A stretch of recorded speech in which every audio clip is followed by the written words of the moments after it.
The snow fell in thick, relentless sheets as Derek Morrison stood in the doorway of what had been their home for 7 years, his pregnant wife's suitcase landing with a dull thud in the accumulating powder.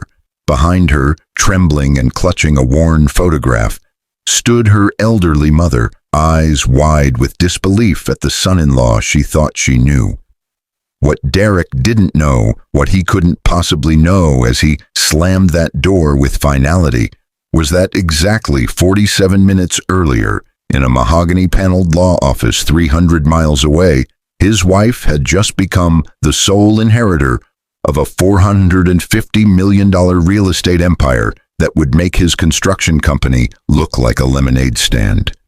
The papers sat unsigned in her purse, the lawyer's congratulatory handshake still warm on her trembling hand, as the woman he was replacing her with, his mistress of 8 months, appeared behind him in the doorway, wearing nothing but his shirt and a vindictive smile that would haunt him for the rest of his days.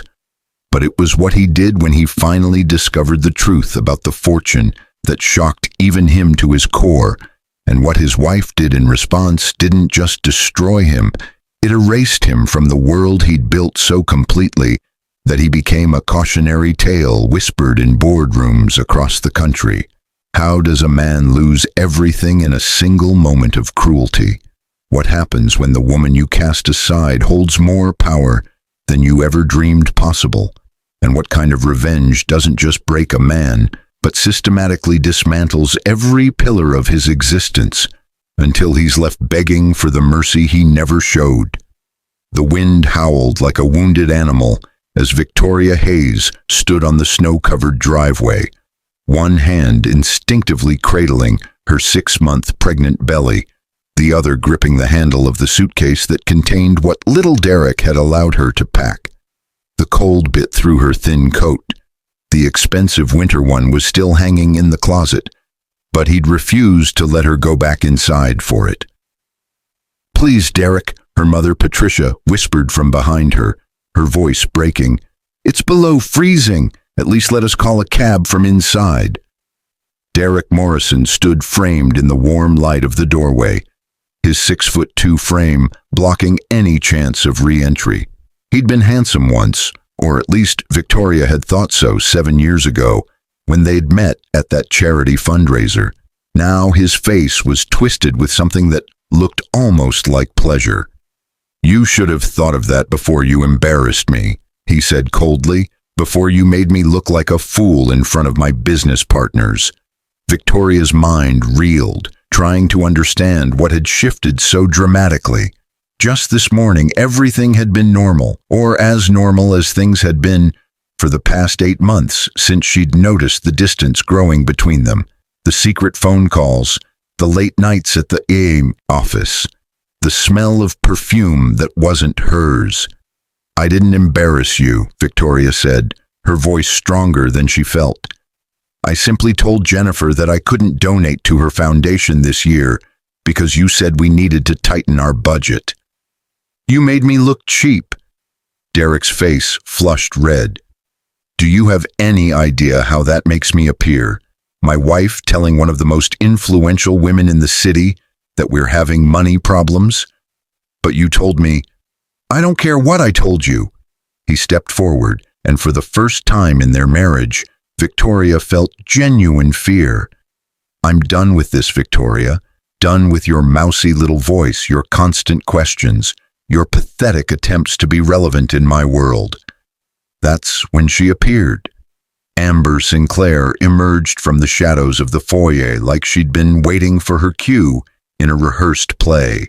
She was younger than Victoria by at least 10 years, with the kind of polished beauty that came from expensive salons and personal trainers. She wore Derek's shirt, the blue one Victoria had given him for his last birthday, and nothing else. "Baby, it's cold," Amber purred, wrapping her arms around Derek's waist from behind. "Come back inside," Patricia gasped. Victoria felt the world tilt. "How long?" Victoria heard herself ask, though the voice didn't sound like hers. Derek had the decency to look away for a moment. Just a moment. 8 months, Amber answered for him, her smile sharp as broken glass. "Since that business trip to Miami, you remember, don't you, Victoria, when you were too tired to go with him?" "I was having complications with the pregnancy," Victoria whispered. "I was in the hospital." "Excuses," Amber said, stepping around Derek to stand fully in the doorway. "You've been nothing but an anchor around his neck, a boring, plain little anchor." Then she did something that would replay in Victoria's mind for years to come. Amber leaned forward and spat directly in her face. The warm saliva slid down Victoria's cheek, mixing with the snowflakes that had begun to accumulate in her hair. Patricia cried out, lunging forward, but Derek blocked her with his arm. "Don't," he said simply. "Amber's right. You've been dragging me down, Victoria. I've built a $15 million construction empire, and what have you contributed? You quit your job at that art gallery when we got married, and you've done nothing but spend my money ever since." Victoria wiped her cheek with a trembling hand. She wanted to scream, to rage, to tell him that she'd quit because he'd insisted, that she'd wanted to keep working but he'd said it looked bad for the wife of a successful businessman to have a job. But the words wouldn't come. "I want a divorce," Derek continued, his voice businesslike now, as if he were discussing a contract. "My lawyer will contact you next week. Until then, you and your mother need to leave. Now." "It's 20 degrees outside," Patricia said, her voice shaking with fury and fear. "My daughter is 6 months pregnant. Where do you expect us to go?" Derek shrugged. "There's a motel about 5 miles down the highway. Start walking." What he didn't know, what neither he nor Amber could possibly know, was what had happened that afternoon. Victoria had sat in the leather chair across from Harrison Whitmore III, senior partner at Whitmore, Keating and Associates, feeling completely out of place in her simple department store dress. The law office screamed old money, the kind she'd grown up around but had been distanced from for so long it felt like another lifetime. "Mrs. Morrison," Harrison had said, his silver hair and impeccable suit making him look like he'd stepped out of a 1950s film about aristocrats. "I'm sorry for your loss." Victoria nodded, though she barely remembered her Uncle Richard. He'd been her father's brother, estranged from the family for reasons Victoria had never fully understood. She'd met him perhaps twice in her entire life, the last time at her father's funeral 12 years ago. "Your uncle was an extraordinary man," Harrison continued. "He built one of the most impressive real estate portfolios on the eastern seaboard. Hotels, commercial properties, residential complexes. Over 200 properties in total." "I'm sorry, but I don't understand why I'm here," Victoria had said. "I barely knew him." Harrison smiled gently. "Because, Mrs. Morrison, you are the sole beneficiary of his estate." The words hadn't registered at first. Victoria just stared at the lawyer, waiting for the punchline. "The estate is valued at approximately $450 million. The room had spun. Victoria gripped the arms of the chair. That's not possible.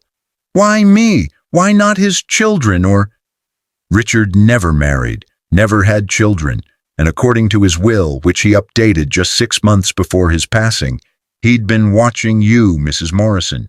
He knew about your passion for architecture, for restoration. He knew you'd given up your career. He wanted to give you a chance to reclaim your life. Harrison had slid a folder across the desk. Inside were property listings, financial statements, letters from Richard she'd never received. He'd written to her over the years, but somehow they'd never arrived. Later, much later, Victoria would find them all in a box in Derek's home office, intercepted and hidden. "There are conditions," Harrison explained. "You must take an active role in managing the portfolio. No silent partnerships. No selling off the entire estate. Richard believed in preservation, in building communities. He wants you to continue that work." Victoria's hands had trembled as she touched the papers. $450 million. It was an incomprehensible sum. "I need time," she'd whispered. "I need to think." "Of course, but Mrs. Morrison, one piece of advice. Don't tell anyone until you've signed the papers and everything is finalized. Wealth of this magnitude, it changes how people see you, how they treat you." She'd left the office in a daze, the unsigned papers in her purse, her mind reeling. She'd planned to tell Derek that evening, over dinner. They'd discuss it together, decide how to move forward. Despite the distance between them lately, he was still her husband, the father of her child. But when she'd arrived home, his car had been in the driveway alongside one she didn't recognize, and when she'd walked inside, she'd heard sounds from upstairs that had made her blood run cold. She'd stood in the hallway for 5 minutes listening to her husband with another woman in their bed, before quietly backing out and sitting in her car in the driveway, trying to decide what to do. That's when Patricia had called. Her mother had been staying with a friend across town but was catching a cab to the house. She'd had a feeling something was wrong. By the time Patricia arrived, Victoria had made her decision. She would confront Derek, she would end this marriage, and she would do it before signing those papers, before the money complicated everything. But she'd underestimated Derek's cruelty and Amber's vindictiveness. "Victoria, sweetheart, we need to move," Patricia said gently, her hand on her daughter's arm. "We need to get out of this cold." Victoria nodded slowly, her eyes never leaving Derek's face. She wanted to memorize this moment, his smug satisfaction, Amber's cruel smile, the warmth of the house behind them that she'd turned into a home over 7 years. "Goodbye, Derek," she said quietly. Something in her voice made him pause. It wasn't the broken tone he'd expected. It was something else, something calm, final. "Good riddance," Amber said, already pulling Derek back inside. "Enjoy the motel, Victoria. I hear they charge by the hour." The door slammed. Mother and daughter stood in the snow for a moment longer. Then Patricia pulled out her phone. "I'm calling Harrison Whitmore," she said. "We're signing those papers tonight." Victoria shook her head. "No, not tonight. Victoria, we're going to do exactly what Derek expects. We're going to that motel. We're going to struggle, and we're going to watch." Victoria's hand moved to her belly, feeling her daughter kick. "We're going to watch very carefully, and when the time is right, when he's shown me exactly who he is, when I know every single thing he's taken from me." She turned to look at her mother, and Patricia saw something in her daughter's eyes she'd never seen before, something hard and brilliant and absolutely unbreakable. "Then I'm going to show him exactly who I am." 3 days later, Derek Morrison stood in his office at Morrison Construction, feeling on top of the world. With Victoria gone, he could finally move forward with his plans. Amber was already talking about a Christmas wedding, quick and elegant, she'd said. They'd do it before Victoria's divorce was even finalized. Consequences be damned. His phone rang. His lawyer, Ted Brennan. "Derek, we have a problem." "What kind of problem?" "Victoria hasn't responded to any of the divorce papers. We can't locate her." Derek laughed. "She's probably at her mother's friend's house, that woman on Maple Street. We've tried there. She's not there." "Derek, I need to ask you something. Did Victoria have any assets? Any accounts in her name?" "No. Why?" "Because I'm hearing rumors. Someone bought the Grandview Hotel downtown, paid cash, $45 million, and the new owner's name is sealed." "So? That's got nothing to do with Victoria. She doesn't have 2 nickels to rub together."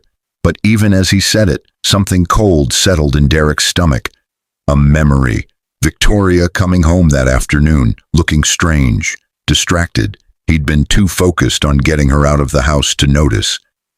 "I'm sure you're right," Ted said, though he didn't sound sure at all. "But Derek, until we locate her and serve those papers, you can't make any major financial decisions.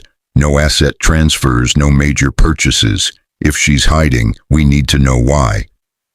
Derek hung up, irritated. Victoria was probably just being difficult, making him work for the divorce out of spite. Well, he'd find her, and when he did, she'd sign those papers whether she wanted to or not. 2 weeks later, the call came at 2 a.m. Derek fumbled for his phone, Amber groaning beside him. "What?" he barked. "Mr. Morrison, this is James Chen from First National Bank. Do you know what time it is?"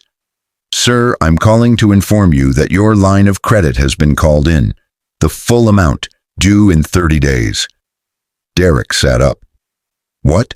That's a $15 million line. You can't just—" "The bank has been purchased, sir. New ownership. They're restructuring all outstanding loans. You have 30 days to pay in full or provide additional collateral." "Who bought the bank?" "The new owner's identity is protected by an LLC. I'm not at liberty to say." Derek's hands began to shake. "This is illegal. You can't—" "It's completely legal, sir. You'll receive official notification in the morning. Good night." The line went dead. Over the next week, Derek's world began to crumble in ways that seemed almost orchestrated.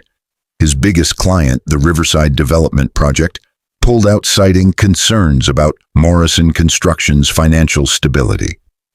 His second biggest client followed suit within days. Then the lawsuit came. A former employee, someone Derek had fired 3 years ago for incompetence, filed a massive wrongful termination suit, complete with evidence Derek had falsified to justify the firing. Evidence that had somehow disappeared from Derek's own files was now in the plaintiff's hands. Then another lawsuit, and another, all former employees, all with ironclad cases, all with evidence Derek was certain he'd destroyed. His lawyer looked at him with something approaching pity. "Derek, defending these cases will cost millions, and the Riverside Development pulling out, that's going to trigger penalty clauses in your other contracts." "I don't understand. How did this happen?" "Someone's targeting you, someone with resources and information they shouldn't have." Derek's mind raced to Victoria, but he dismissed it immediately. Plain, boring Victoria. She could barely balance a checkbook. This was corporate warfare. This was someone from his industry, someone who— His phone buzzed. An email from an unknown address. No subject line, just a PDF attachment. He opened it. It was a property deed.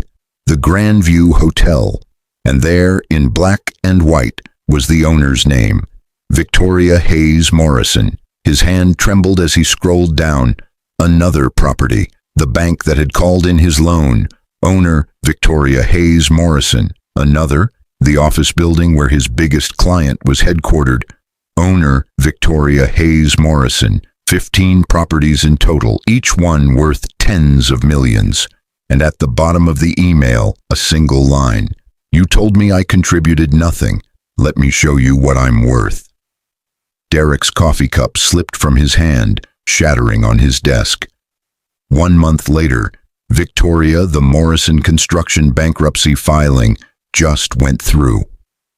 Victoria looked up from the architectural plans spread across her new desk, the one in the penthouse office of the building she'd purchased in the heart of downtown. Harrison Whitmore stood in the doorway, his usual composed expression cracked by something that might have been admiration. "Good," she said simply. "What about the other matter? The mistress? Amber Sinclair?" Harrison allowed himself a small smile. "Her modeling agency just lost its lease. Turns out the building was purchased last week. The new owner is refusing to renew." "And the agency's funding?" "The investor who was backing her pulled out this morning. He's a tenant in one of your commercial properties. He received a friendly reminder that his lease renewal was coming up." Victoria felt a small, cold satisfaction. She'd learned over the past month that real power wasn't loud.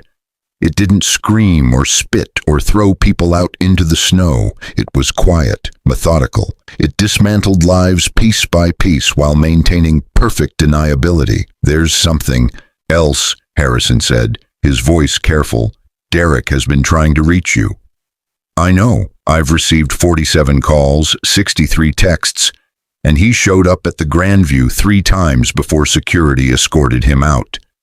He's claiming he didn't know, that if he'd known about the inheritance, he never would have thrown me out into the snow while I was 6 months pregnant." Victoria's voice was sharp. "Let his mistress spit in my face, told me I was worthless." Harrison was quiet. "He didn't know about the money," Victoria continued, her hand absently moving to her belly. "She was 8 months now. Her daughter kicked constantly as if she too was eager to enter this new world her mother was building. And that's exactly why he did what he did. When he thought I had nothing, I was worthless to him. That's who he really is." "What do you want to do?" Victoria turned to look out the window at the city below. Her city now, in so many ways. She owned 17 properties with the inheritance, and she'd purchased 11 more in the past month. Hotels, office buildings, restaurants, boutiques, each acquisition strategic, each one tightening the noose around Derek's world. "I want him to understand loss," she said quietly. "Real loss, not just money. I want him to lose everything he thought made him important, his business, his reputation, his future." "Victoria?" "He threw me away, Harrison, like garbage. While I was carrying his child." Her voice cracked and she hated herself for it. "So I want him to know what it feels like to be nothing, to have nothing, to be so completely erased that when people hear his name, they'll barely remember who he was." 2 months later, Derek Morrison sat in the one-room apartment he'd rented with what little money he had left after the bankruptcy. Everything was gone. The house foreclosed. The company dissolved, his reputation destroyed. The lawsuits had cost him everything, and the final blow had come when investigators had discovered he'd been skimming money from contracts for years, falsifying reports, cutting corners on safety standards. Evidence he'd been certain he'd buried had surfaced like ghosts. He knew it was Victoria. It had to be, but he couldn't prove it. Every acquisition, every lawsuit, every coincidence that had destroyed him was just barely legal, just perfectly timed, just clean enough to be untouchable. His phone rang, unknown number. "Hello? Mr. Morrison, this is Mercy General Hospital. Your wife was admitted an hour ago. She's in labor." The hospital, their daughter, his daughter. Derek grabbed his coat and ran. Mercy General Hospital. Derek pushed through the hospital doors, wild-eyed and desperate. He'd lost everything but his daughter. He could still save that. He could still be a father. Victoria would have to let him. She had to. The receptionist looked up. "Can I help you?" "My wife, Victoria Morrison. She was admitted. She's having our baby." The woman typed on her computer, frowned. "I don't have anyone by that name." "Victoria Hayes Morrison, please. It's my daughter." More typing. Then the woman's expression changed. "Sir, I'm going to need you to wait here." "What? No, I need to see her. I need to—" 2 security guards appeared. Behind them, impeccably dressed as always, Harrison Whitmore.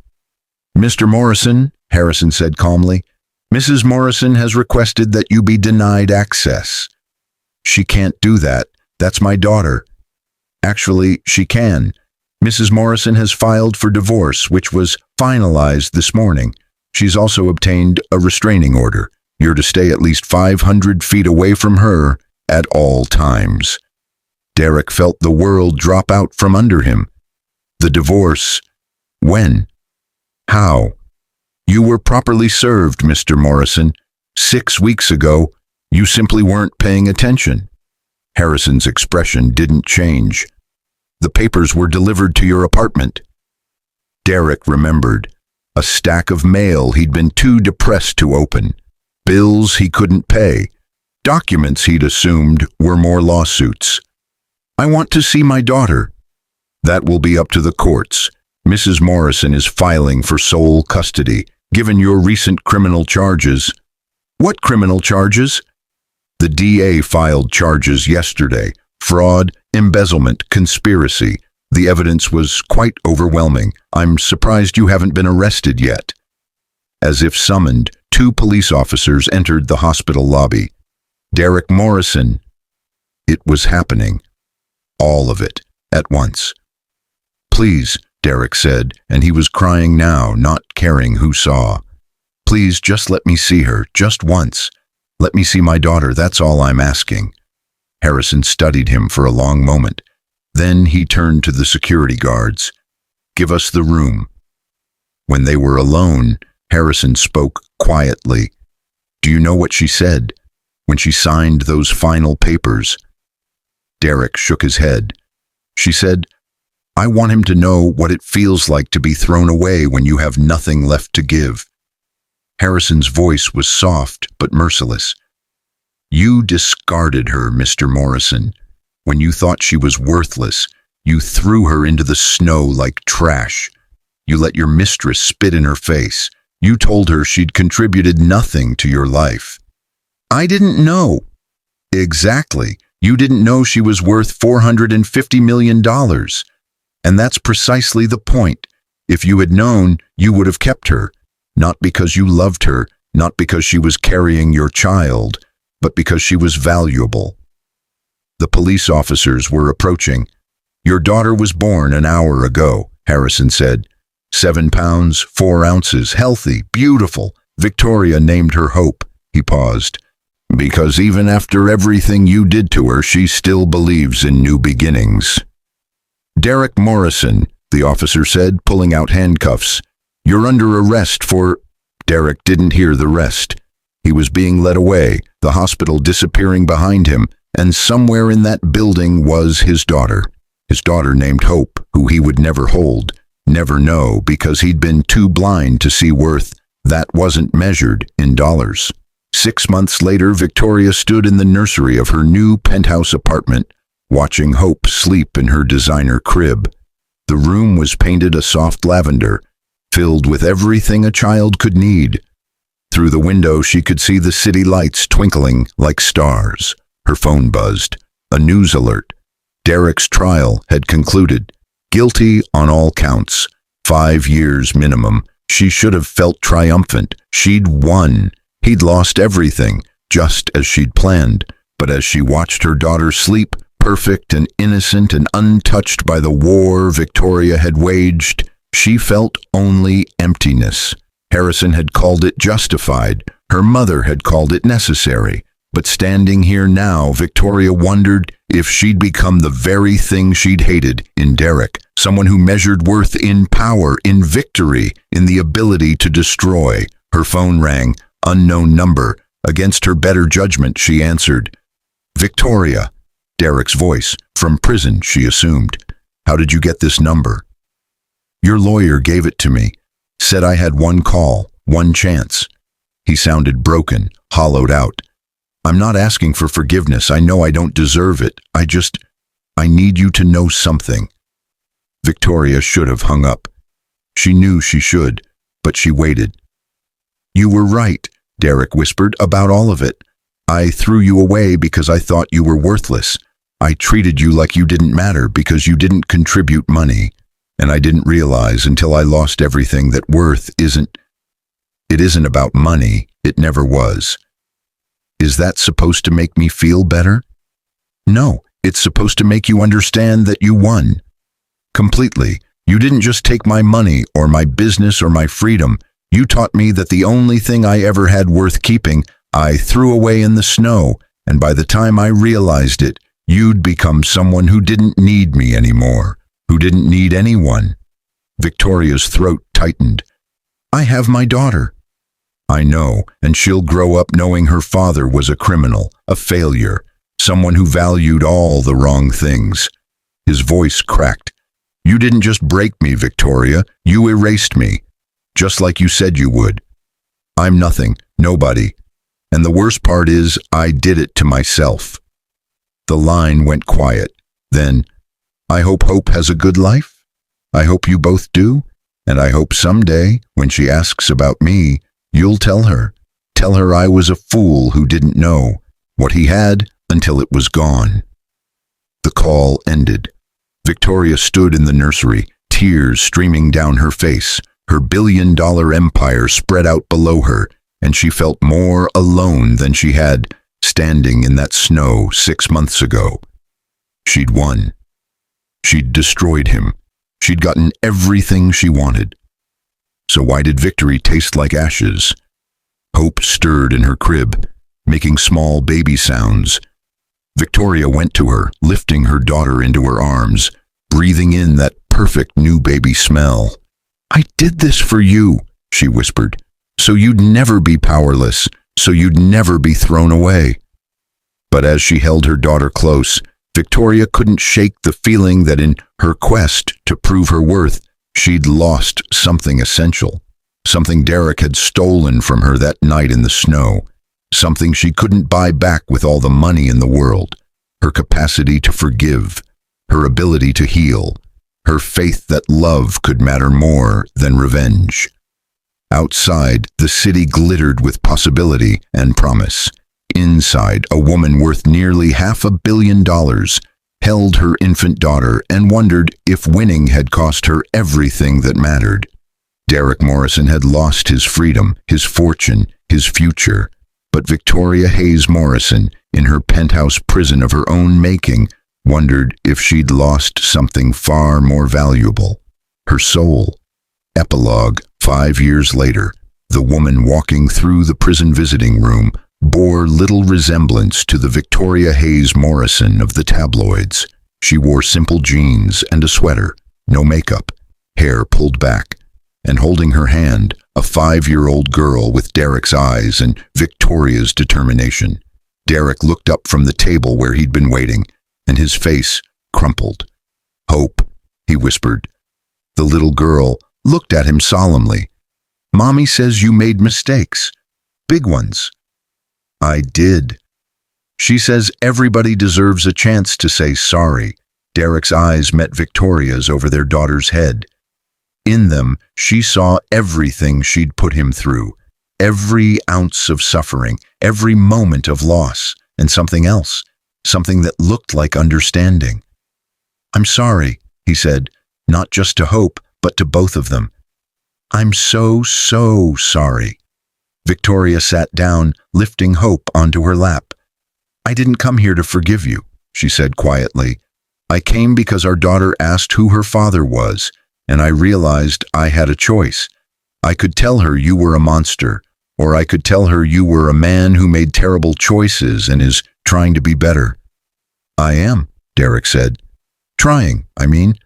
I teach classes here, construction skills to other inmates. I'm writing letters to Hope, even though I know she can't read them yet. And I'm learning to be someone worthy of the second chance I'll never get." Hope wriggled off Victoria's lap and approached Derek cautiously. "Mommy says I can draw you a picture." "I would love that," Derek said, his voice breaking. "More than anything." As their daughter pulled out crayons and paper, Derek and Victoria sat in silence. The war between them wasn't over. It might never be over, but for the first time, Victoria felt something shift. Maybe revenge hadn't healed her. Maybe power hadn't filled the emptiness.